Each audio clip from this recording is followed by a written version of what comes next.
Habari, naitwa Selina Didas, ni mwanzilishi wa taasisi ya Eagle Society Charity. Na leo ni tarehe 16 Juni mwaka 2025. Siku hii ni siku maalum sana ya kumsherehekea mtoto wa Kiafrika au kumwadhimisha mtoto wa Afrika. Kwa nini tunasherehekea siku hii? Mnamo mwaka 1976 watoto wa Soweto nchini Afrika Kusini walifanya maandamano ili kupinga ukatili uliokuwa ukiendelea dhidi yao. Maandamano haya ilikuwa ni pamoja na kupinga elimu duni kwa watoto weusi. Kwani mfumo wa elimu ya ubaguzi wa rangi uliwapa watoto weusi elimu ya kiwango cha chini sana, huku watoto wa kizungu wakifurahia shule bora na rasilimali za kutosha.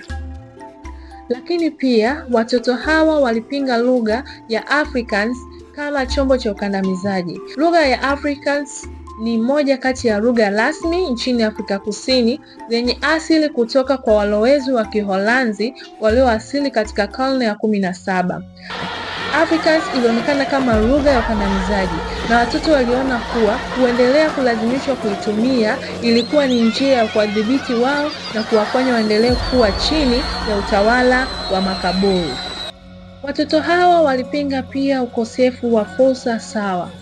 Mfumo wa elimu ya ubaguzi uliwazuia watoto weusi kupata elimu bora na nafasi za ajira nzuri, hivyo kuwaweka katika hali ya umaskini na utegemezi. Maandamano haya yalikuwa ya amani mwanzoni, lakini polisi wa serikali walitumia nguvu kupita kiasi, wakawafyatulia risasi waandamanaji na kusababisha vifo vya mamia ya watoto na majeruhi wengi. Tukio hili lilizua hasira kubwa ndani na nje ya nchi ya Afrika Kusini. Hatimaye likawa ni moja kati ya vichocheo vya maandamano dhidi ya ubaguzi wa rangi.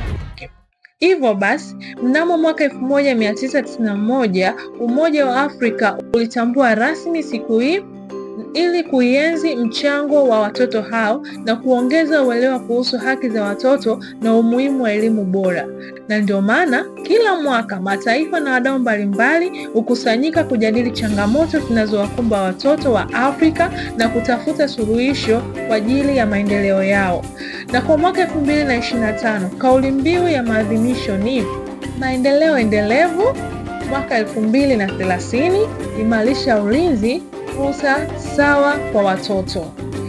Kauli mbiu hii inasisitiza umuhimu wa kuhakikisha watoto wanapata ulinzi na fursa sawa ili waweze kukua katika mazingira salama na yenye maendeleo.